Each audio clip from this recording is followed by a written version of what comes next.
Il est un rêve, un défi. Il peut aussi virer au cauchemar. Aujourd'hui, on vous emmène au cœur de la montagne corse. Bienvenue sur les traces du GR20. Voici l'histoire d'un patrimoine naturel qui, depuis plus de 50 ans, fait vibrer les randonneurs du monde entier. Septembre 1972, au pied du massif du Rotonde. Le GR20 n'en est encore qu'à ses balbutiements.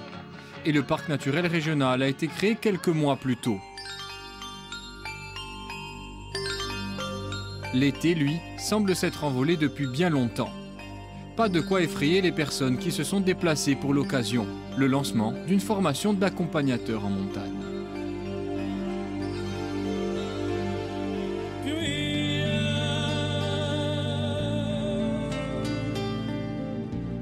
C'est donc en partie ici qu'est né le GR.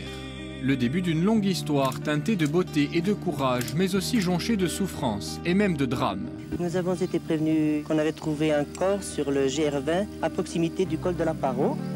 Après une fréquentation quasi confidentielle durant les premières années, environ 1000 personnes par an, le parcours va être de plus en plus emprunté au début des années 80. Avec cette évolution, les accidents mortels vont malheureusement se multiplier.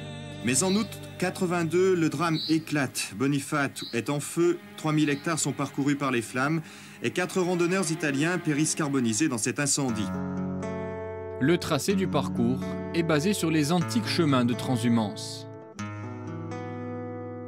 Le charme du GR20 consistera donc aussi à favoriser les liens entre les touristes et les bergers. Et impossible de parler du GR20 sans mentionner celui qui fut à l'origine de son premier tracé en 1972. Michel Fabricante était un alpiniste amoureux de la Corse.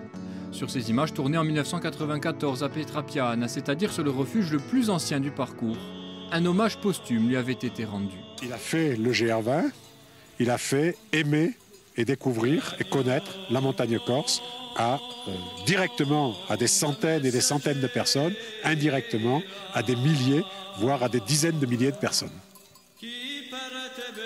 180 km de Calanzana à Conca et plus de 12 000 mètres de dénivelé positif. Le GR20 est un des sentiers de grande randonnée les plus exigeants d'Europe. Une difficulté qui a amené les plus téméraires à repousser leurs limites. Alors il est 19h à peu près 30, vous allez être à l'heure à Conca? Ouais, j'espère. Là, je vais pas m'arrêter à Baville. Je bois un coup puis je continue en courant jusqu'à Conca. Bravo! Il est allé au bout de son défi, de son rêve. Guillaume Peretti l'a fait. 32 heures, c'est le nouveau temps de référence du GR20. Lambert Santelli vient de pulvériser le record du GR20. Le coureur est exténué mais prend le temps de savourer. Il sait qu'en finissant le fameux sentier de randonnée en 30 heures et 25 minutes, il vient d'accomplir une prouesse. Même si les règles de sécurité et la sensibilisation croissante au risque ont progressé avec le temps, l'âpreté du parcours mêlée à des phénomènes météorologiques incertains ont mené à de nouvelles disparitions. L'épisode récent le plus terrible reste celui des Cacitoni en juin 2015. Aujourd'hui, ce sont 20 000 personnes par an qui s'aventurent sur le GR20, un succès qui comporte aussi son lot de défis. Faire découvrir les paysages et la culture insulaire tout en préservant environnement et écosystème. Mettre en valeur la montagne corse en évitant sa paillotisation, voire sa privatisation.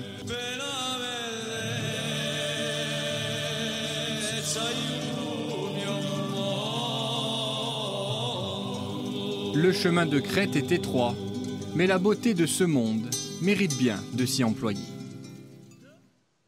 Et c'est vraiment superbe. Et tous ceux qui ont tenté l'aventure le disent, le GR20, qu'on le fasse en marchant ou en courant, en 16 jours ou en seulement 30 heures, c'est toujours une expérience fabuleuse, très technique, mais unique, comme nous le confirme le champion de trail Xavier Thévenard.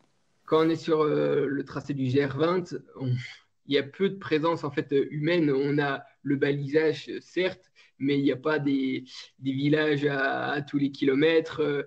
Il n'y a pas des choses très civilisées à chaque coin de cailloux. Donc, en fait, on arrive à être complètement en nature et c'est assez rare, en fait, à l'échelle nationale aujourd'hui, pour retrouver des endroits qui soient aussi sains. C'est un parcours qui est très technique, c'est sauvage, authentique.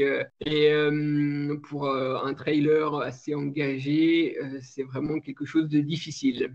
C'est âpre, comme on dit. Il faut slalomer sans arrêt, faire attention à où on pose les pieds. Il faut avoir beaucoup d'équilibre, de proprioception, etc. Et donc l'allure finale, quand on fait une tentative du record du GR20, donc en non-stop, sans dormir, pour s'imaginer un peu, c'est comme quand on va se promener dans les rues, faire ses courses. Si on marche un peu vite, si on a le pas un peu rapide, bah, c'est 5,5 km/h pour dire que l'allure, elle est assez faible, mais ça démontre bien la technicité du parcours du GR20. Xavier Thévenard qui a donc fait le GR20 en courant, mais rappelons que le faire en marchant relève déjà d'un exploit. Dans tous les cas, la condition sine qua non avant de se lancer, c'est de très bien se préparer physiquement et mentalement. Commencez à vous entraîner quelques mois avant votre départ. Renseignez-vous aussi sur le matériel nécessaire et puis pensez à réserver votre place en refuge. Attention, c'est payant. Et si vous avez votre tente et que vous préférez camper, c'est possible, mais pas n'importe où, uniquement autour d'un refuge. Et si la randonnée n'est pas votre tasse de thé, il y a une autre manière de découvrir l'île de Beauté en embarquant à bord du petit train qui relie le nord et le sud de l'île. Il vous promet un voyage bucolique à la découverte des merveilles de la Corse. Depuis près de 150 ans, cette Micheline de Plaisance parcourt inlassablement les montagnes, enjambe les rivières avant de s'arrêter en bord de mer. Bonne balade.